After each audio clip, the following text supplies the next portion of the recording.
వచ్చిన మీ అందరికీ నా హృదయపూర్వక వందనాలు తెలియజేస్తున్నాను.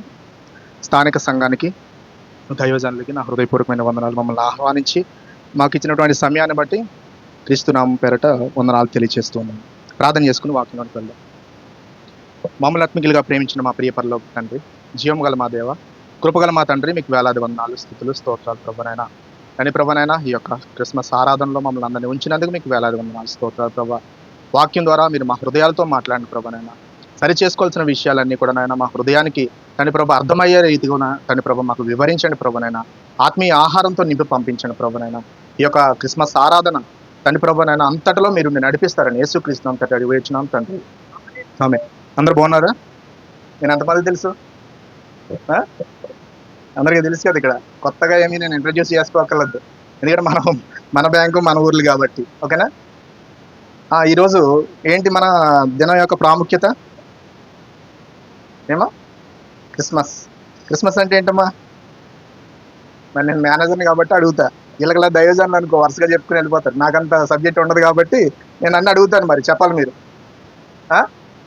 క్రిస్మస్ అంటే ఏంటి చెప్పాలి. చెప్పండి అమ్మా, ఏం కాదు. యేసుక్రీస్తు ప్రభు వారు జన్మించిన రోజు. అంటే యేసుక్రీస్తు ప్రభు వారు జన్మించడం పట్ల ఉన్నటువంటి ప్రాముఖ్యత ఏంటి? అసలు ఎందుకు జన్మించవలసి వచ్చింది? ఆయన ఎక్కడ ఉండాలి? యాక్చువల్గా ఎక్కడున్నారు ఆయన? పరలోకంలో ఉన్నాడు. ఆయన పరలోకంలో తండ్రి యొక్క సింహాసనానికి కుడిపార్శ్వానికి కూర్చున్నటువంటి వ్యక్తి అంటే దేవుడు. ఆయన సింహాసనాన్ని విడిచిపెట్టి భూమి మీదకి తన్ను తాను రిక్తునిగా చేసుకుని ఎవరి కోసం వచ్చాడు? మానవాళి పాప పరిహారార్థ బలిగా మారడానికి క్రీస్తు ప్రభు వారి భూమి మీదకి వచ్చారా లేదా? వచ్చి ఎన్ని సంవత్సరాలు అయింది చెప్పాలి? 2024 సంవత్సరాలు అయింది. అంత తెలిసిన విషయమే, అది తెలియని విషయం ఏం కాదు. 2024 సంవత్సరాల క్రితం క్రీస్తు ప్రభు వారు యోదయ బెత్లెహేంలో జన్మించారు. మనకందరూ తెలిసిందే. క్రిస్మస్ స్టోరీ అంతా తెలుసు. అక్కడ గొల్లల కోసం తెలుసు, అక్కడ జ్ఞానుల కోసం తెలుసు, పశువుల పాక కోసం తెలుసు, ఆ నక్షత్రం కోసం తెలుసు. ఇవన్నీ తెలిసినవి, ప్రతి సంవత్సరం వినేవి. అంటే 2024 సంవత్సరాల క్రితం మనల్ని రక్షించడానికి క్రీస్తు ప్రభు వారికి ఒక దేహాన్ని ధరింపజేసి తండ్రి అయిన దేవుడు ఆయన భూమి మీదకి పంపించాడు. కరెక్టే కదా? మరియమ్మ గారి ద్వారా పరిశుద్ధాత్మ శక్తితో ఆయన భూమి మీదకి రావడం జరిగింది. మరియమ్మ గారిని, తల్లి అయిన మరియమ్మ గారి ద్వారా భూమి మీద మొట్టమొదటి అడుగు పెట్టడానికి అవకాశం దొరికింది. అంటే భూమి మీద ఆయన జన్మించక ముందు ఎక్కడున్నారు? మరి భూమి మీద జన్మించక ముందు పాత నిబంధనలు ఎక్కడున్నారు? క్రీస్తు ప్రభు వారు భూమి మీద జన్మించక ముందు క్రీస్తు ప్రభు వారు పాత నిబంధనలు ఎక్కడున్నారు? భూమి మీద రాకముందు సృష్టిలో క్రీస్తు ప్రభు వారు ఎక్కడున్నారు? మనం ఈరోజు మాట్లాడుకోబోయే విషయాలు అనమాట. భూమి మీదకి వచ్చిన తర్వాత క్రీస్తు ప్రభు వారు మనకు అందరికీ తెలిసిందే. సృష్టిలో ఎక్కడున్నారు? అరణ్య యాత్రలో ఎక్కడున్నారు? క్రీస్తు ప్రభు వారు ఆ యొక్క అబ్రహాం గారితో మాట్లాడే విధానంలో ఎక్కడున్నారు అనేది మనం తెలుసుకోవాలి. ఫస్ట్ బర్త్డే బాయ్ కోసం మధ్యలోంచి అంటే కుదరదు. పూర్తిగా ఎంట్రన్స్ నుంచి రావాలి మనకి. క్రీస్తు ప్రభు వారు అసలు ఉనికిలో ఎక్కడున్నారు? ఉనికిలో ఉన్న ఆయన స్థానం ఏంటి? క్రీస్తు ప్రభు వారు మనకి పుట్టిన కాడి నుంచి అందరికి తెలిసిన ఆ స్టోరీ అంతా, ఎవ్రీథింగ్ మనకు తెలిసేది. భూమి మీద పుట్టక ముందు, శరీరధారి ఆయన రాకముందు క్రీస్తు ప్రభు వారు ఎక్కడున్నారు? సృష్టిలో ఆయన ఎక్కడున్నారు? చూద్దాం ఒకసారి. యోహాను, ఇవన్నీ కూడా రెఫరెన్స్లు మీరు జాగ్రత్తగా రాసుకోవాలి. 17వ అధ్యాయము. అసలు ఉన్నారా లేదా మనకు ఎలా తెలుస్తుంది? 5వ వచనం. తండ్రి, లోకము పుట్టక మునుపు నీ యొద్ద నాకు ఏ మహిమ ఉండెనో ఆ మహిమతో నన్ను ఇప్పుడు నీ యొద్ద మహిమపరచము. ఏంటంట? తండ్రి, నా మహిమ నీ యొద్ద ఫస్ట్ ఎలా ఉందో, లోకం పుట్టక మునుపు ఉన్నాడా లేదు తండ్రి? క్రీస్తు ప్రభు వారు ఏం చెప్తున్నాడు? లోకం పుట్టక మునుపు నీ యొద్ద నాకు ఏ మహిమ ఉండెనో, కుమారుని మహిమ ఉంది అక్కడ, కుమారత్వం మహిమ ఉంది అక్కడ తండ్రి దగ్గర. ఎప్పుడు అది? జగత్పునాది వేయబడక మునిపే క్రీస్తు ప్రభు వారి స్టేటస్ ఏ రేంజ్లో ఉందంటే ఒక మహిమా స్వరూపే ఉన్నాడు తండ్రి దగ్గర. అది ఆయన ఫస్ట్ క్యాడర్. తర్వాత ఎలాగుందంట? యోహాను సువార్త 6:38. నా ఇష్టం నెరవేర్చుకుంటకు రాలేదు, నన్ను పంపిన వారి చిత్తం నెరవేర్చుటకే. ఎక్కడి నుంచి వచ్చారమ్మా? క్రీస్తు ప్రభు వారు పుట్టారా వచ్చారా? చెప్పాలి. ఇప్పుడు ఏం చెప్తుంది ఇక్కడ గ్రంథం? పుట్టిన తర్వాత మనం సెలబ్రేట్ చేసుకోవడం కాదు, ఆయన దిగి వచ్చారు. ఆయన ఎక్కడున్నారు? క్రీస్తు ప్రభు వారు తండ్రి యొక్క మహిమలో ఉన్నారు. తండ్రితో పాటు మహిమలో ఉన్నాడు. ఆయన తండ్రి చిత్తాన్ని నెరవేర్చడానికి ఆయన దిగి వచ్చాడు.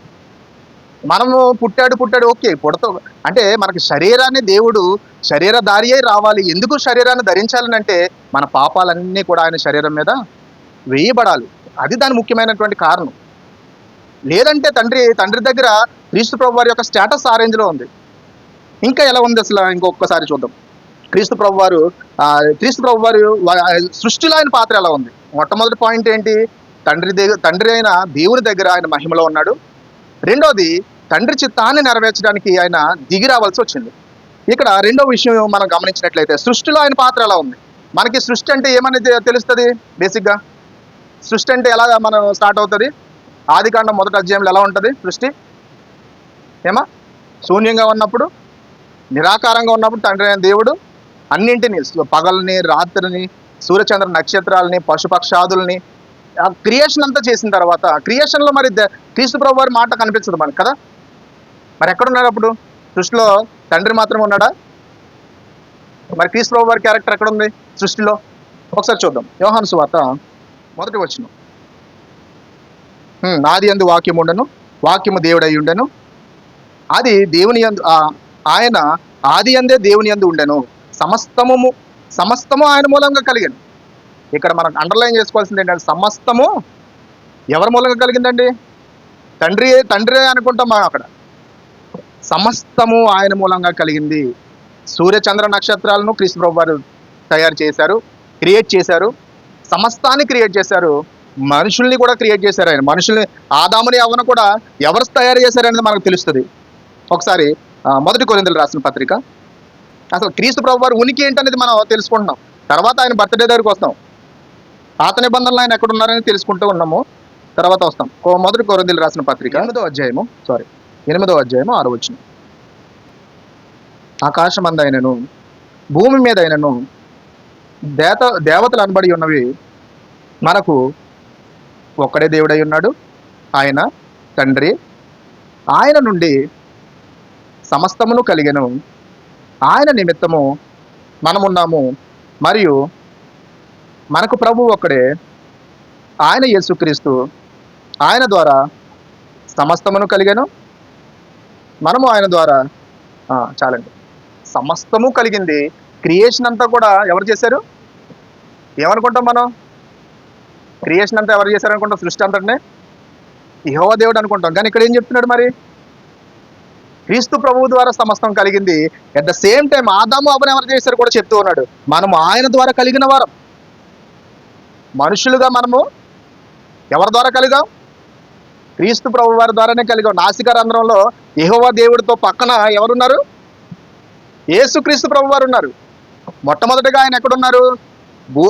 జగదుత్పత్తి మొదలుకొని ఆయన ఆది నుండి అంతం వరకు ఉన్న దేవుడు. ఆయన జగత్తుని తయారు చేయక మునిపే ఆయన మహిమలో ఉన్నాడు, ఆత్మస్వరూపే ఉన్నాడు. నెంబర్ 1. 2, సృష్టిలో ఆయన పాత్ర ఎలా ఉందంటే సమస్తము ఆయన మూలంగా కలిగింది. 3వది ఏంటంటే సమస్తము జరిగించిన తర్వాత ఆయన మనల్ని అందరినీ కూడా తయారు చేశాడు. ఆయన ఆదామునవను తయారు చేసింది ఆయనే. మనం ఆయన వారం అంట. ఆయన క్రియేట్ చేశాడు. సృష్టిలో ఆయన ఉన్నాడు. నెక్స్ట్ 3వ పాయింట్ ఏంటంటే సృష్టి చేసిన తర్వాత ఎక్కడ ఉన్నాడు? మరి ఇదంతా కూడా పాత నిబంధన కాలంలో జరిగినటువంటి ఇన్సిడెంట్స్ అన్నమాట. అసలు క్రీస్తు ప్రభు వారు ఉనికి ఎలా ఉంది? పాత నిబంధనలో తండ్రి అయిన దేవుని దగ్గర ఎలా ఉన్నాడు? తండ్రి అయిన దేవుని దగ్గర ఉన్నటువంటి క్రీస్తు ప్రభు వారు సృష్టిని ఎలా క్రియేట్ చేశారు? సృష్టిని క్రియేట్ చేసినటువంటి క్రీస్తు ప్రభు వారు ఆదామునవను ఎలా తయారు చేశారు? చేసినప్పుడు ఎక్కడున్నారు?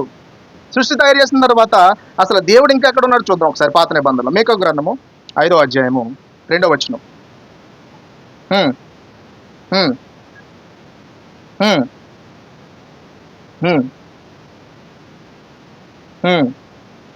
నీలో నుండి వచ్చును పురాతన కాలం మొదలుకొని శాశ్వత కాలము ఆయన ప్రత్యక్షం అవుతుండను. ఎవరండి ఆయన అంటే? యేసుక్రీస్తు ప్రభు వారు. పురాతన కాలం మొదలుకొని శాశ్వత కాలం అంటే ఇంకా ఉంది, మొన్న ప్రజెంట్, ఇంకా నెక్స్ట్ జనరేషన్ కూడా ఉంది. అంటే పురాతన కాలం మొదలుకొని శాశ్వత కాలం వరకు ఆయన ప్రత్యక్షం అవుతూ ఉన్నారంట. ప్రత్యక్షం అవుతూ ఉన్నారు. కానీ మనకి ఎక్కడి నుంచి తెలిసింది? మనకి ఎక్కడి నుంచి తెలిసింది? 2024 సంవత్సరాల క్రితం నుంచే తెలిసింది మనకి, అంతేనా? కానీ దేవుని ఉనికి ఎక్కడున్నాడు? మహిమలో ఉన్నాడు తండ్రి దగ్గర. దేవుడు సమస్త క్రియేషన్ తయారు చేసినప్పుడు పక్కనే ఉన్నాడు. నరులందరినీ క్రీస్తు ప్రభు వారు తయారు చేశారు. నెక్స్ట్ ఆయన ఎక్కడున్నాడు? పురాతన కాలం మొదలుకొని శాశ్వత కాలం వరకు ఆయన ప్రత్యక్షం అవుతూ ఉన్నాడంట. క్రిస్మస్ ఆరాధన అంటే మనకి 24 సంవత్సరాలు 2020 సంవత్సరాల క్రితమే స్టార్ట్ అయింది అనుకుంటున్నాం. కానీ క్రీస్తు ప్రభు వారి యొక్క ఉనికి ఆ స్థాయిలో ఉన్నదన్నమాట. 1 కొరింథీయులకు రాసిన పత్రిక 10వ అధ్యాయము 1వ వచనం నుంచి 5వ వచనం వరకు. ఈ సంగతి నాకు తెలియకుండా ఇష్టం లేదు. అదేదనగా మన పితరులందరూ మేఘం క్రింద నుండిరి, వారందరూ సముద్రంలో నడిచిపోయిరి. అందరూ మోషేని బట్టి మేఘంలోను సముద్రంలోను బాప్తిసం పొందిరి. అందరూ ఆత్మ సంబంధమైన ఒకే ఆహారం భుజించిరి. అందరూ ఆత్మ సంబంధమైన ఒకే పానీయమును పానము చేసిరి.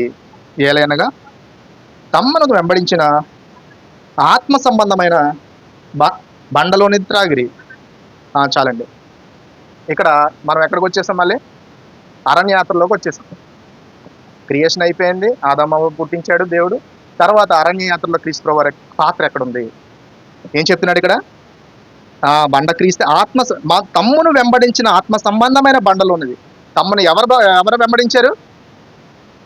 యెహోవా దేవుడా, క్రీస్తు ప్రభు వారా? ఏం చెప్తుంది ఇక్కడ వాక్యం? తమ్మును వెంబడించిన ఆత్మ. ఆ ఆత్మ పేరు ఏం చెప్తున్నాడు ఇక్కడ? క్రీస్తు ప్రభు వారు. అరణ్యంలో నడిపించిందంతా కూడా క్రీస్తు ప్రభు వారే. బండ క్రీస్తు, ఆ బండలోంచి తాగినటువంటి వాటర్ క్రీస్తు. ఆ తమ్మును వెంబడించిన ఆత్మ ఎవరు వెంబడించింది? 40 సంవత్సరాలు ఎవరు నడిపించారు? ఎవరు వెంబడించారంట? ఇశ్రాయేల్ సైన్యానికి ముందు, ఇశ్రాయేల్ 20 లక్షల కాల్బలానికి ముందు ఎవరు నడిచారు? క్రీస్తు ప్రభు వారు. ఉన్నారా లేదా? ఉనికిలో ఉన్నారా లేదా? ఉన్నారు. అంటే అరణ్యంలో క్రీస్తు ప్రభు వారు. తమ్మును వెంబడించిన ఆత్మ క్రీస్తు ప్రభు వారు. మనం స్కిప్ అయిపోతూ ఉంటాం. అరణ్యంలో యెహోవా దేవుడు మాత్రమే మాట్లాడుతున్నట్టు కనిపిస్తూ ఉంటుంది మనకి. యెహోవా దేవుడు వాళ్ళకి మన్నా ఇచ్చినట్టు పగలు మేఘస్తంభము, రాత్రి అగ్నిస్తంభము, కావలసినటువంటి ఆహారము, అన్ని రకాలైనటువంటి వసతులన్నీ క్రీస్తు ప్రభు వారే ఇస్తా ఉన్నాడు. ఇక్కడ వెంబడించిన ఆత్మ అంటే అరణ్య యాత్రలో క్రీస్తు ప్రభు వారు క్యారెక్టర్ అలా ఉందన్నమాట. వెంబడించింది క్రీస్తు ప్రభు వారు, నడిపించింది క్రీస్తు ప్రభు వారు. బండలోంచి వాటర్ని ఇచ్చి 20 లక్షల కాల్బలానికి వాటర్ నింపింది క్రీస్తు ప్రభు వారు. అంటే ఉనికిలో ఎలా ఉన్నారు? పాత నిబంధనలో ఉనికిలో క్రీస్తు ప్రభు వారి క్యారెక్టర్స్ ఇవన్నీ ఇలా వాళ్ళని నడిపించుకుంటూ వచ్చారు. తర్వాత ఇంకా చూద్దాం, యోహాను సువార్త 8వ అధ్యాయము. ఇంకా క్రీస్తు ప్రభు వారు అసలు ఎక్కడున్నారు మన పాత నిబంధనలో? కొన్ని వచనాలు చెప్పి నేను మెయిన్ పాయింట్స్కి వెళ్ళిపోతాను. 8వ అధ్యాయము 55 నుంచి 59 వరకు. మీరు ఆయనను ఎరుగరు, నేను ఆయనను ఎరుగుదును. ఆయనను ఎరుగునని నేను చెప్పిన ఎడల నేవలే నేనును అబద్ధికుడునై ఉందును గాని నేను ఆయనను ఎరుగుదును. ఆయన మాట గైకొంచున్నాను. మీ తండ్రి అయిన అబ్రహాము నా దినము చూతునని మిగులు ఆనందించాను. అది చూచి సంతోషించాను. అబ్రహాం గారు ఏం చూశారంట? ఎవరిని చూశారు? అబ్రహాం గారు. అబ్రహాము గారు యేసుక్రీస్తు ప్రభువారిని చూసి ఆనందించారంట. ఇంకా కింద చూద్దాం. అందుకు యూదులు, నీకింకను ఏ 10 సంవత్సరములైనను లేవే, నీవు అబ్రహామును చూచితివా అని ఆయనతో చెప్పగా యేసు, అబ్రహాము పుట్టక మునిపే నేను ఉన్నానని నీతో నిశ్చయంగా చెప్తున్నాను. కాబట్టి వారు చాలండి. అబ్రహాము గారిని ఎవరు చూశారంట? క్రీస్తు ప్రభు వారు చూశారు. అంటే క్రీస్తు ప్రభు వారు చూసినప్పుడు అక్కడ ఉన్నటువంటి శాస్త్రులు, పరిసయ్యులు, నువ్వు అబ్రహాముని చూడడం ఏంటి? అబ్రహాం గారి చాలా సంవత్సరాల క్రితం కదా, ఆయన పితరుడు కదా, నువ్వెలా చూస్తావా అని అన్నాడు. నేను అబ్రహాముని చూశాను, ఆయన కూడా నన్ను చూశాడు అంటున్నాడు. ఆయన కూడా నన్ను చూశాడు. క్రీస్తు ప్రభు వారిని అబ్రహాం గారికి కూడా చూసి సంతోషించారట. అంటే ఎలా కనబడ్డారు? మోషే గారు చూశారు, బండలో నీళ్లు రప్పించడం కానీ, ఆయన వెంబడించిన ఆత్మ కానీ మోషే గారు చూశారు, అబ్రహాం గారు చూశారు. ఇంకెవరు చూశారు మరి? హెబ్రీయులకు రాసిన పత్రిక, మోషే గారు ఇంకొక మాట మోషే గారి కోసం చూద్దాం. హెబ్రీయులకు రాసిన పత్రిక 11వ అధ్యాయము 24 నుంచి. మోషే గారికి ఇంకా డైరెక్ట్ ఓడింగ్ అనమాట ఇది. చెప్పండి, చదువు. మోషే పెద్దవాడైనప్పుడు విశ్వాసమును బట్టి ఐగుప్తు ధనము కంటే క్రీస్తు విషయమైన నింద చాలండి. ఐగుప్తు ధనము కంటే యెహోవాను గూర్చిన నింద గొప్ప భాగ్యం అని చెప్పాలి కదా ఇక్కడ, అంతేనా? క్రీస్తు ప్రభు ఎలా తెలిసింది మోషే గారికి? ఏమని చెప్తున్నాడు మోషే గారు? మోషే గారి స్టేట్మెంట్లో ఎలా ఉంది? క్రీస్తు విషయమైన నింద, క్రీస్తు విషయమైన నింద నాకు గొప్పదిగా ఎంచుకుంటున్నానంట ఐగుప్తు ధనము కంటే. యెహోవాను గూర్చిన నిందని రాయాలి మనం అక్కడ, క్రీస్తు ప్రభు లేకపోతే కనుక పితరుల యుగంలో. ఏమని చెప్తూ ఉన్నది గ్రంథం? క్రీస్తుని గూర్చిన నింద నాకు గొప్పదని చెప్తూ ఉన్నాడు. అంటే ఉనికిలో దేవుని యొక్క క్రియలు అలా వస్తూ ఉన్నాయి. ఉనికిలో క్రీస్తు ప్రభు వారు లేకుండా ఏమి జరగలే. క్రీస్తు ప్రభు వారు లేకుండా ఏది ఒక పశువు పుట్టడం కానీ, ఒక చెట్టు కానీ, ఒక క్రియేషన్ కానీ ఏది కూడా ఆయన లేకుండా జరగలే. అరణ్య యాత్రలో ఆయన లేకుండా నడవలేదు. అబ్రహాం గారు ఆయన చూశారు, ఆయన క్రీస్తు ప్రభు వారు అబ్రహాముని చూశారు. అంటే పితరుల యుగంలో దేవుడు ఉన్నాడు, పితరుల యుగంలో క్రీస్తు ప్రభు వారు ఉన్నారు. ఇప్పుడు 2000 సంవత్సరాలకు వచ్చినప్పుడు మనకి ఎక్కడ కనబడుతుంది? ఇప్పుడు లోకా సువార్త చూద్దాం. ఇది క్రీస్తు ప్రభు వారి యొక్క ప్రీవియస్ స్టోరీ అనమాట. అదంతా పాత నిబంధనలో ఆయనకు ఉన్నటువంటి ఉనికి ఏ రేంజ్లో ఉంది అనేది మీకు తెలియచేయాలని నేను జ్ఞాపకం చేశానమాట. ఇప్పుడు చూద్దాం అసలు ఈ క్రిస్మస్కి రావడానికి గల ముఖ్యమైన కారణాలు ఏంటి, క్రిస్మస్ యొక్క ముఖ్యమైన విధి విధానం, క్రీస్తు ప్రభు వారి జన్మ ఎలా వచ్చింది, క్రీస్తు ప్రభు వారు ఎలా భూమి మీదకి వచ్చారు అనేది చూసినట్లయితే చూద్దాం. 21వ అధ్యాయం 26 వచ్చింది. గాబ్రియేలు అనే దేవదూత గలిలయలోని నజరేతు ఊరిలో దావీదు వంశస్థుడైన యోసేపు అనే ఒక పురుషునికి ప్రదానం చేయబడిన కన్యక యొద్దకు దేవుని చేత పంపబడిను. ఆ కన్యక పేరు మరియా. ఆ దూత లోపలికి వచ్చి ఆమెను చూచి, దయాప్రాప్తురాల నీకు శుభము, ప్రభు నీకు తోడై ఉన్నాడని చెప్పాను. ఆమె ఆ మాటకు బహుగా తొందరపడి ఈ శుభవచనం ఏమిటో అని ఆలోచించుకుంటుండగా దూత, మరియా భయపడకము, దేవుని వలన చాలండి. ఇక్కడ మనకు అందరికీ తెలిసినటువంటి విషయం ఏది, గాబ్రియేలు దూత వస్తుంది, క్రీస్తు ప్రభు వారి కోసం మాట్లాడుతూ ఉంటుంది అనమాట. ఆయన పరిశుద్ధాత్మ ద్వారా నీ కడుపులోంచి బయటికి ప్రపంచానికి రాబోతున్నాడు. నువ్వు మొట్టమొదటి క్యారెక్టర్ ఏంటి? నువ్వు దయాప్రాప్తురాలవి. రెండోది ఏంటి? ప్రభువు నీకు తోడై ఉన్నాడు. మూడోది ఏంటి? దేవుని వలన కృప పొందితివి. ఇప్పుడు ఉనికిలో ఉన్నటువంటి పితరుల యుగం నుంచి శాశ్వత జీవం వరకు ఆయన యొక్క క్యారెక్టర్ని ఈ రేంజ్లో చూపించినటువంటి మహిమా స్వరూపి భూమి మీదకి వచ్చేటువంటి గడియలు వచ్చినాయి అనమాట. పితరుల యుగంలో ఉన్నాడు, అబ్రహాంతో ఉన్నాడు, తర్వాత మన సృష్టి అంతట్లో ఉన్నాడు. దేవుడు భూమి మీదకి రావాలి. భూమి మీదకి వచ్చే సందర్భంలో ఒక గర్భం అయితే కావాలి కదా. ఆ గర్భం ఎవరి ద్వారా రావాలి? దేవుడు ఒక కన్యక గర్భంలో ధరించాలి. ఆ కన్యక ఎవరు? ఆ కన్యక మరియ.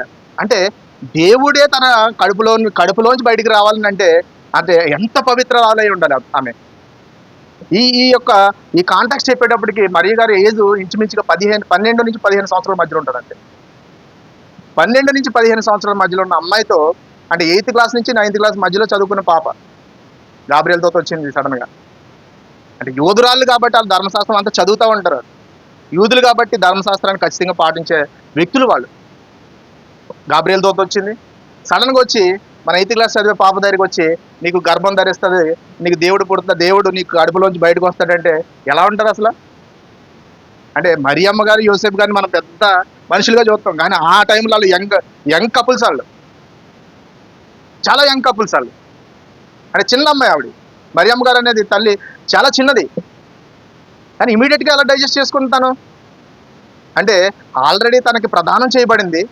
యోధా ఆచారం ప్రకారంగా ప్రదానం చేయబడిన తరువాత 1 year గ్యాప్ ఉంటుంది అనమాట. మనకేంటి ప్రదానం అయిన తర్వాత 1 month 2 months ఉంటుంది పెళ్ళికి, కానీ యూదుల ఆచారం ప్రకారంగా ఒక అబ్బాయికి అమ్మాయికి ప్రదానం చేయబడిన తర్వాత 1 year టెస్టింగ్ టైం. అది వాళ్ళు 1 year తన పరిశుద్ధతను నిలబెట్టుకోవాలి.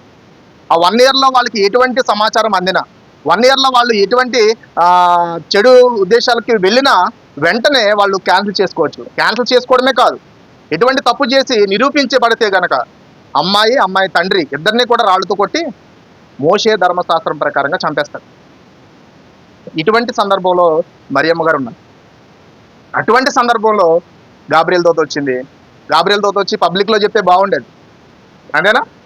పబ్లిక్ మీటింగ్లో ఈ మరియమ్మ గారి కడుపులో దేవుడు వస్తున్నాడు, పరిశుద్ధాత్మ ద్వారా దేవుడు భూమి మీదకి రాబోతున్నాడు, మీరు ఈవిడ్ని తప్పుగా అనుకోవద్దంటే బాగుండేది, అంతేనా? కానీ గాబ్రియల్ దూత తనతో మాట్లాడుతూ ఉన్నదనమాట. నువ్వు దయాప్రాప్తురాలువి, దయను ప్రాప్తించుకున్న అమ్మాయి అనమాట. దేవుడు నీకు తోడై ఉన్నాడు. ఎందుకు తోడై ఉన్నాడు అనేది తర్వాత చెప్తాను. నీ కృపనొందిన దానివి, నీకు శుభము అని చెప్తుంది. అంటే ఇందులో శుభం ఉందా? ప్రాక్టికల్గా మాట్లాడుకుంటే పెళ్లి కాకముందు గర్భం ధరించడం అనేది శుభమా? కాదు కదా. ఇందులో శుభమేం లేదు. తర్వాత దేవుడు పుడతారా, ఎవరు పుడతారా అనేది వేరే విషయం. కానీ లోకానికి ఏం చెప్పాలి మనం? లోకానికి మరియమ్మ గారు ఏం చెప్పాలి? యోసేపు గారికి ఏం చెప్పాలి? తల్లిదండ్రులకి ఏం చెప్పాలి? ఎందుకంటే దూత మరియమ్మ గారితో మాత్రమే మాట్లాడింది. ఇలా నా కల్లో కనబడింది మమ్మీ, ఇలాగ నేను గర్భం ధరిస్తానంట అంటే ఏ తల్లిదండ్రులను ఒప్పుకుంటారమ్మా? భర్త దగ్గరికి వెళ్ళి, యోసేపు గారి దగ్గరికి వెళ్ళి నేను మాట్లాడతానండి అంటే ఒప్పుకుంటాడా? ఆయన కూడా భయం వేసింది, ఆయనకు కూడా సైలెంట్గా వదిలేద్దామని అనుకున్నాడు ఆయన కూడా. కానీ ఆయన మూడు క్యారెక్టర్స్ దేవుడు తన పైన ఉంచాడు అనమాట. దయను పొందింది. 2 ప్రభుతో నీకు తోడై ఉండను, ప్రభువు నీకు తోడై ఉంటాడు, దేవుని కృప నిన్ను ఆవరించుకుని ఉంటుంది. ఈ 3 ఎప్పుడు దాకా ఉంటుంది అంటే చివరి క్షణం దాకా ఉండాలి. ఎందుకంటే ఏ క్షణంలో ఏది మిస్ అయినా సరే రాళ్లతో కొట్టి చంపేయడమే. ఎవరు తప్పుగా అనుకున్నా సరే దేవుని కృప తోడుగా లేకపోతే కనుక ఆ మరియమ్మ గారు ఆవిడ తండ్రి ఇద్దరు రాళ్ళు తీసుకుని కొట్టి చంపేస్తారు. ఇది ఎందుకు ఆవిడనే ఎందుకు కేవలం ఎంచుకున్నాడంటే అడుగుతుంది, కింద అడుగుతుంది, సరే అయితే మరి ఇలా అయితే నేను పురుషుని ఎరగని దాన్ని కదా, నాకు ఎలా గర్భం ధరిస్తాను నేను అని అడుగుతుంటాను. చిన్నపిల్ల కాబట్టి కరెక్ట్గానే అడిగింది ఆమె. పురుషుని ఎరగని దాన్ని కదా ఎలా గర్భం ధరిస్తాను నేను అని అడిగింది. అడిగితే కింద చెప్తూ ఉన్నాడు 34 గాబ్రియల్ దూత మాట్లాడుతూ ఉన్నాడు. 34 వచ్చిన దూత నా పరిశుద్ధాత్మ నీ మీదకి వచ్చును, సర్వోన్నతుని శక్తి నిన్ను కమ్ముకొని గనుక పుట్టబో శిశువు పరిశుద్ధుడై దేవుని కుమారుడు అనబడును. చదవండి కింద.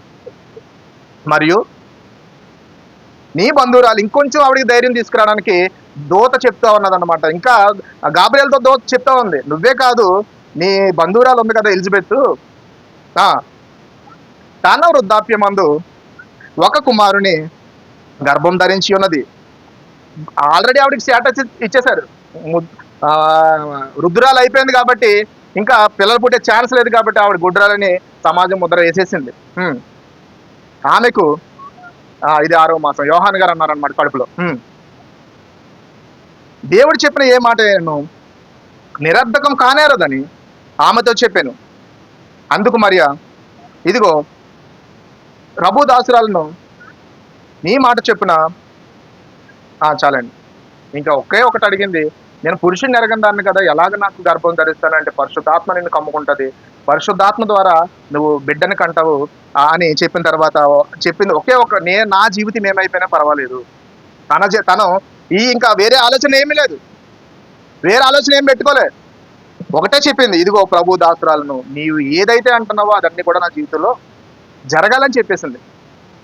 ఎందుకు జరగాలని అంటే ఇక్కడ క్రీస్తు ప్రభు వారి భూమి మీదకి రావాలని అంటే అటువంటి క్యారెక్టర్ ఉండాలి. ఈ ప్రధానం ఎందుకు చేయాలి? అసలు ప్రధానం చేయకుండా మరియమ్మ గారిని ఇలా సెలెక్ట్ చేసుకోవచ్చు కదా, చెప్పాలి. ప్రధానం ఎందుకు చేయాలి? మళ్ళీ యోసేపు గారికి ఇబ్బంది పెట్టడం కాకపోతే ఏమా ప్రధానం ఎందుకు చేయాలి? అసలు ఎలా పరిశుద్ధాత్మ ద్వారా గర్భం ధరిస్తుంది మరియమ్మ గారు? క్రీస్తు ప్రభు వారు పరిశుద్ధాత్మ ద్వారా బయటికి వస్తాడు, ఆయన లోకానికి వస్తాడు. మళ్ళీ యోసేపు గారు ఎందుకు? మళ్ళీ యోసేపు గారు ఎందుకు?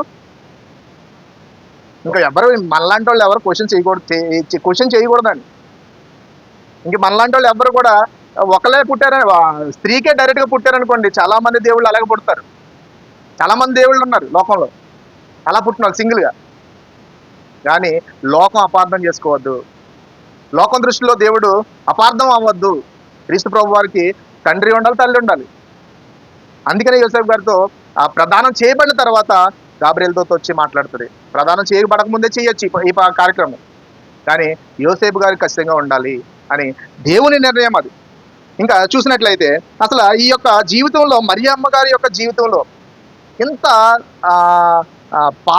పాపిని రక్షించడానికి క్రీస్తు ప్రభువు వారు భూమికి వచ్చే ఆ యొక్క సమయంలో అసలు మరియమ్మ గారినే ది బెస్ట్ ఊంపుగా తీసుకున్నాడు అనమాట. ఆయన ఆవిడ గర్భాన్నే దేవుడు ఆశీర్వదించాడు. ఎందుకు ఆశీర్వదించాడు అంటే ఆశీర్వాదం అని అందగాని అక్కడ నుంచి దేవుడు ఎప్పుడైతే నీకు ఇలా కలుగుతుంది, నీకు శుభము అని చెప్పింది, కానీ అన్ని కూడా కష్టకాలంలోనే వెళ్తుంది. అక్కడ శుభము అని చెప్పిన మరుక్షణం నుంచి కన్నీరు స్టార్ట్ అయిపోద్ది.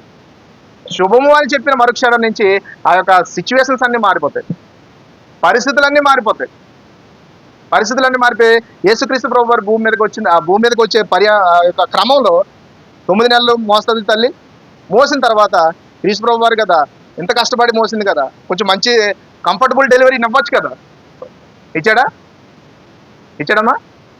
మంచి డెలివరీ టైంలో మొత్తం అన్ని రంగాల స్పెషలిస్టులు అందరూ రెడీగా ఉన్నారా డెలివరీ చేయడానికి? మంచి కిమ్స్ హాస్పిటల్లో అందరు అన్ని టెస్టులు అన్ని రకాల వైద్య బృందంతో రెడీగా ఉన్నారా? లేదు, అటువంటిదేం లేదు. సరే, మరియమ్మ గారు అన్ని ఆలోచించి తన జీవితాన్ని అర్పించారు.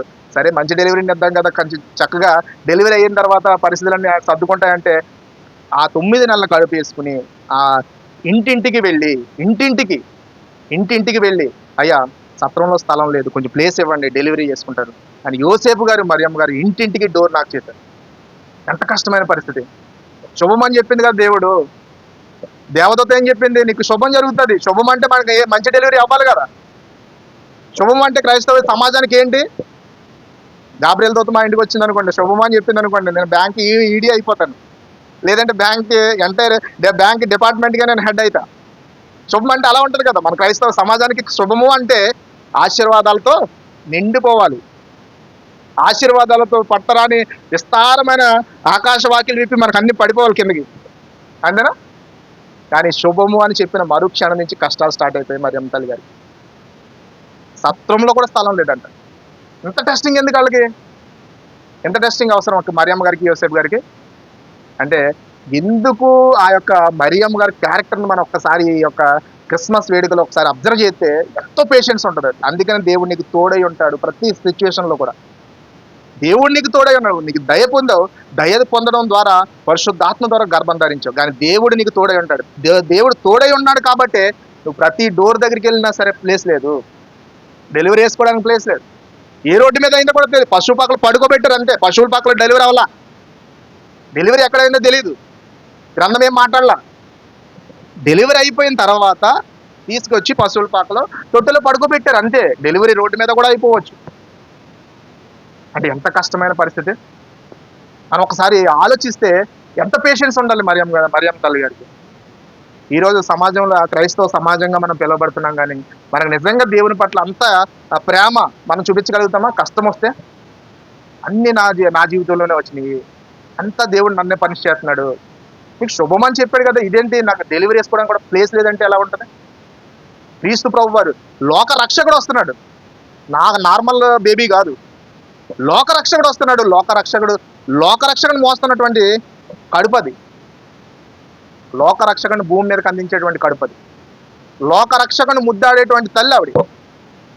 కానీ స్థలం లేదు, ఏమీ లేదు. ఇక్కడేమో దేవుడేమో నీకు శుభం అని చెప్తూ ఉన్నాడు, ఇక్కడేమో నీకు తోడై ఉంటానన్నాడు. అసలు మనకు డాక్టర్ గారు కొంచెం లేట్ అయినా సరే మనం గిలగిలగిలాడిపోతాం. ఇప్పుడు టెక్నాలజీ ఉన్న పరిస్థితుల్లో కూడా మా అమ్మాయికి కాన్పు వచ్చేస్తున్నాను, త్వరగా రండి అని అంటామా లేదా? ఎంత టెన్షన్ అయిపోతాం. అక్కడ ఎవరు యోసేపు గారి తాలూకా అమ్మ నాన్నలు లేరు, మరియమ్మ గారి తాలూకా మమ్మీ డాడీ లేరు.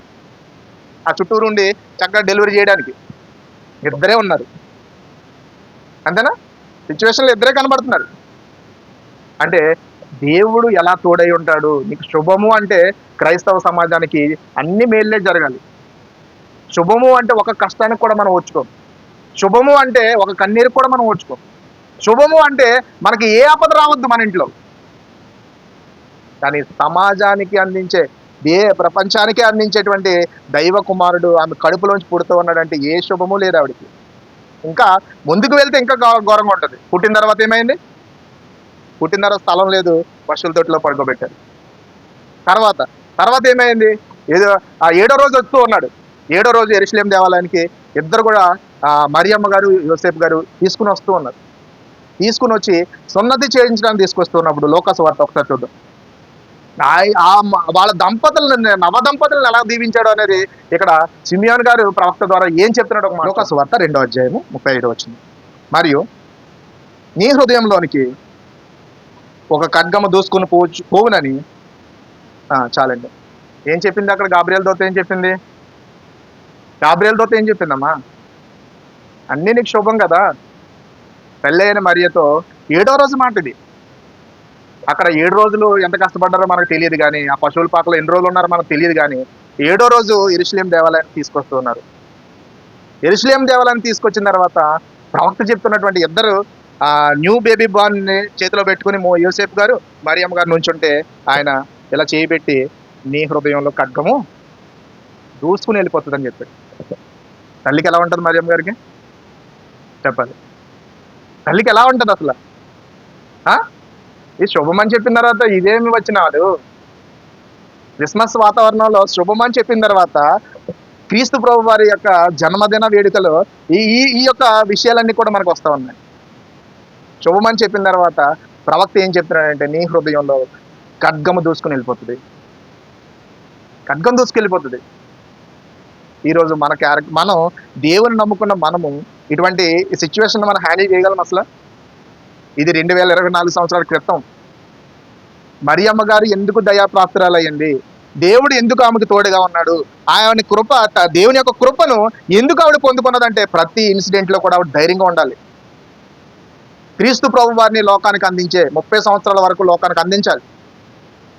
లోకానికి క్రీస్తు ప్రభు వారిని 30 సంవత్సరాల దాకా ఆవిడ తన ఇంట్లోనే ఉండాలి, తనే చూసుకోవాలి, తనే స్నానం చేయించాలి క్రీస్తు ప్రభు వారికి. కానీ ఆ వచనాలు చూస్తూ ఉంటే ప్రతీది కూడా కష్టతరమైనటువంటి పరిస్థితే. అంటే క్రీస్తు ప్రభు వారి రాక అంత ఆనందభరితంగా ఏం లేదు. ప్రపంచం ఈరోజు చేసుకున్నటువంటి ఉత్సాహ సంబరాలు ఏమి కనిపించట్లేదు అక్కడ. ప్రపంచంలో ఈరోజు క్రిస్మస్ అంటే ఎలా ఉంటుంది? ఇంక ఇక్కడ డ్యాన్స్లు పరిస్థితులు ఏం లేవు. ఇక్కడ బయట ప్రపంచంలో వాకింగ్ ఏమి ఉండదు. అక్కడ టోటల్గా ఎంటర్టైన్మెంటే. క్రీస్తు ప్రభు వారు పుట్టిన మొదటి దినాల్లో ఎంటర్టైన్మెంట్ ఉందమ్మా అక్కడ. అంటే ఎంత కష్టమైనటువంటి పరిస్థితి ఉంది అక్కడ, ఎంత కష్టతరంగా ఉంది. 7వ రోజు ఇద్దరు భార్య భర్తలు ఇద్దరు పాస్టర్ గారి దగ్గర ప్రార్థన చేయించుకుంటే అమ్మ నీ గుండెలో దూసుకుని వెళ్ళిపోద్దమ్మా కత్తి అంటే ఎలా ఉంటుంది?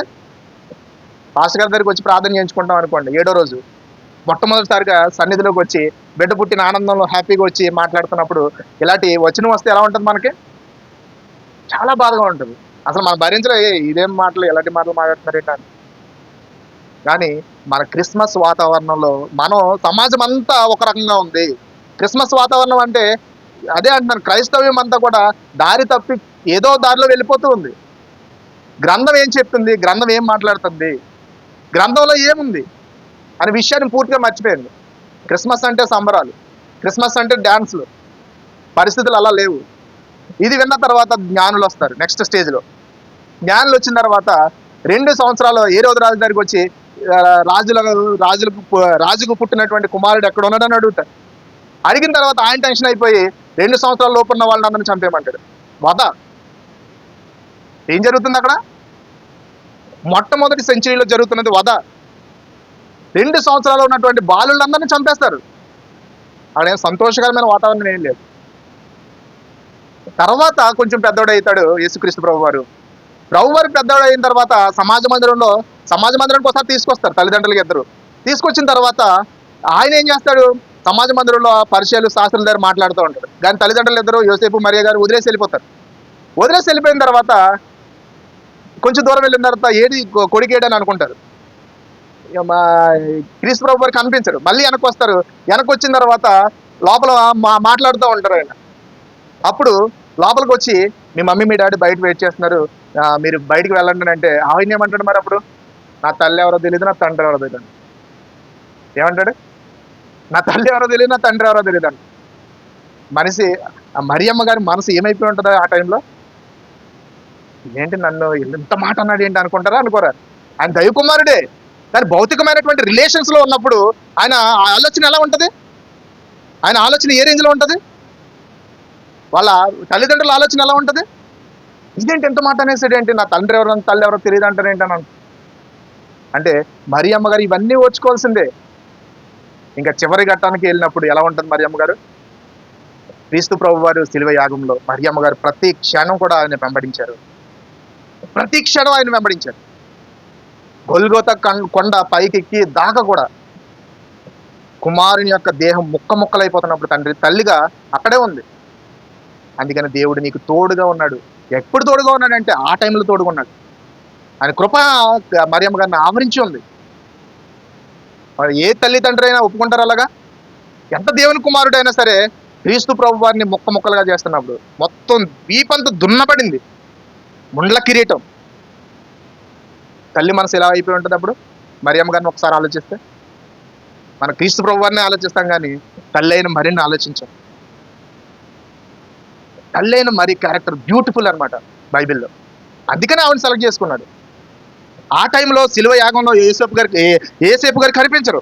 మరి ఎక్కడ ఉన్నారో మనకు తెలియదు, కానీ బైబిల్ గ్రంథంలో ఇన్ఫర్మేషన్ లేదు. కానీ అసలు చివరి క్షణంలో కూడా సిలువనెక్కించినటువంటి యేసుక్రీస్తు ప్రభు వారిని ఐదో మాటగా చెప్తాడు, దాహం వేస్తుందని. తల్లి మనసు ఏమైపోయి ఉంటుంది అప్పుడు? తల్లి మనసు ఏమైపోయి ఉంటుంది? అయ్యో నేను ఇక్కడే ఉన్నాను, నా కొడుకు దాహం అంటుంటే నేను వాటర్ కూడా ఇవ్వలేని పరిస్థితి నాది అనుకుని ఉంటుందా ఉండదా? బళ్ళెంతో పొడుస్తుంటే తల్లి మనసు ఏమైపోయి ఉంటుంది మరియమ్మ గారు? మేకులతో కొడుతూ ఉంటే ఏమైపోయి ఉంటుంది? క్రిస్మస్ అంటే వాతావరణం అంతా కూడా మార్చేశారు పూర్తిగా. మనం క్రిస్మస్ సందేశమే మారిపోయింది పూర్తిగా. పశువుల పాకను అందంగా డెకరేట్ చేస్తాం. అక్కడ అందంగా ఏమి ఉండదు. అక్కడ నిజంగా పశువుల పాక అందంగా ఏమి ఉండదు, మనం అందంగా డెకరేట్ చేస్తాం. అంటే మరియమ్మ గారి యొక్క క్యారెక్టర్ని ఈరోజు మనం చూసుకున్నట్లయితే నీకు శుభము అని చెప్పాడు, కానీ చివరి క్షణం దాకా ఆవిడ పెయిన్ ఎవ్వరు కూడా వర్ణనాతీతం. ఈరోజు స్త్రీలుగా మీరు శుభము అని అంటే దేవుడు అన్ని ఆశీర్వాదాలను అనుకుంటాం, కానీ అంత ఓర్పు కలిగి మనం జీవించాలని మరియమ్మ గారి క్యారెక్టర్ మనకి ఈరోజు చెప్తూ ఉంది. భూలోకానికి రక్షకుడిని అందించినటువంటి తల్లి విలవెల్లాడిపోయింది. అసలు అందులో శుభమేమి లేదు. కానీ ఆవిడ చివరిగా ఒక మాట చెప్పి ముగించేస్తాను. ఆవిడ ఏమని మాట్లాడుతుంది? క్రీస్తు ప్రభు ఎంత పరీక్షలు, ఎంత సఫరింగ్ అన్ని కూడా ఆవిడ భరించిన తర్వాత ఆవిడ ఏం మాట్లాడుతుంది అసలు మామూలు చూద్దాం. ఆవిడ సెంటెన్స్లో చూద్దాం ఒకసారి. లోకాసు వార్త 1వ అధ్యాయము 46వ వచనం నుంచి. అప్పుడు మరియా ఇట్లా, నేను నా ప్రాణము ప్రభువును కనపరుచుచున్నది, ఆయన తన దాసురాలు దీనస్థితి కటాక్షించెను. నా ఆత్మ నా రక్షకుడు అయిన దేవుని యందు ఆనందించెను. సర్వశక్తిమంతుడు. చాలండి. ఇందులో గొప్ప కార్యాలు ఏమైనా ఉన్నాయంటారా? ఏమా ఇందులో ఏదైనా గొప్ప కార్యం ఉందా? ఇందులో ఏమైనా ఆశీర్వాదం ఉందా? చెప్పాలి. ఇప్పుడు ఆశీర్వాదం అంటే మన జీవితంలో అన్ని రకరకాల, ఒక 10 ఎకరాల పొలం ఉండాలి, ఒక మంచి బంగ్లా ఉండాలి. ఇక్కడ గొప్ప కార్యాలు చేస్తాడంటే చెప్తున్నాడంట దేవుడు. గొప్ప కార్యాలు ఉన్నాయమ్మా ఇందులో? ప్రతి క్షణము కూడా క్రీస్తు ప్రభు వారిని చూసి ఆయన చనిపోయి చివరికి బాడీని కూడా దించిన తర్వాత ఆవిడ ఒళ్ళోనే పెట్టుకుంది. క్రీస్తు ప్రభు వారి యొక్క శరీరాన్ని ఆ ఒళ్ళోనే పెట్టుకుంది. అర్మతి యోసేపు వచ్చే వరకు కూడా. అర్మతి యోసేపు ఎక్కడికి వెళ్ళారు? పిలాతు దగ్గరికి వెళ్ళి పర్మిషన్ తెచ్చుకునే టైం వరకు కూడా ఒళ్ళో పెట్టుకునే కూర్చుంది. అందుకనే ఆవిడ దయాప్రాప్తురాలు అయింది. అందుకనే ఆ గొప్ప కార్యాలు చేసే ప్రభా నా జీవితంలో అని చెప్తా ఉంది. నాకు ఆనందం వస్తుంది అంటుంది. ఆయన ఏంటి? దేవుని అందరూ ఆనందించదు. ఈరోజు మనకు కష్టం వస్తే, కన్నీరు వస్తే, మనకి ఇబ్బంది వస్తే, మనకి ఇరుకు వస్తే మనం దేవుని అందు ఆనందించే స్థితిలో మనం ఎదగాలి, విశ్వాస స్థాయిలో. అంతేగాని క్రుములు పోయి దేవుడు ఏంటి నా జీవితంలో ఎలా చేశాడని మనం అనుకోవద్దు. అనుకోవడానికి ఆస్కారమే లేదు. మరియమ్మ గారిని మనం ఎప్పుడు మైండ్లో పెట్టుకోవాలి. అప్పుడు మరియమ్మ గారికి ఉన్నటువంటి సఫరింగ్ని మనం, సర్వ సృష్టికర్తనే ఆయన మోసినటువంటి గర్భం అది. నా జీవితంలో నువ్వు అన్ని ఆనందకార్యాలు చేస్తావని చెప్తున్నాడు, ఒక్క ఆనందకార్యం కూడా లేదు. దేవుని స్తుతించడం అంటే. అందుకనే ఆవిడ ఏం చెప్తుంది కింద చెప్తున్నాడు, నన్ను ధన్యురాలని అందరూ అంటారు. అందరూ ఏంటంట? ఇది మొదలుకొని అన్ని తరముల వారు నన్ను ధన్యురాలు అందరూ. ఆవిడ ట్యాగ్ లైన్ అది ఇచ్చారు అన్నమాట. నన్ను ధన్యురాలు అంటారు అన్ని తరాలు. 2024 సంవత్సరంలో కూడా ఆవిడ కోసం మాట్లాడుకున్నామంటే ఆవిడ ధన్యురాలు. ఇదే ధన్యత్వం. ధన్యురాలు అని అంటే దాని అర్థం ఇదే. కాబట్టి ఈ యొక్క క్రిస్మస్ సందేశంలో మనం నేర్చుకున్నది ఏంటి అంటే, మనం దేవుని దగ్గర నుంచి మనం అన్ని ఆశీర్వాదాలే కోరుకుంటాం, కానీ శాపము ఆయన ఏది చేసినా, మన జీవితంలో ఏది జరిగినా సరే ఆయన యొక్క కృపను మనం కొనియాడాలి. మనం ఆయన యొక్క ఔన్నత్యాన్ని కొనియాడాలి తప్ప ఆనందించాలి. ప్రభా, నువ్వు నాకు గొప్ప కార్యమే చేస్తావు. అది కీడవ్వచ్చు, అది కీడే అవ్వచ్చు, కానీ నువ్వు గొప్ప కార్యం చేసావని చెప్పాలి దేవుని దగ్గర. తర్వాత ఇంకెంత పెద్ద కీడు ఉందో తెలియదు మనకి. కాబట్టి మన జీవితంలో అటువంటి ఓర్పును, సహనాన్ని కలిగి జీవించాలని కోరుతూ ముగిస్తున్నాను. అందరికీ వందనాలు.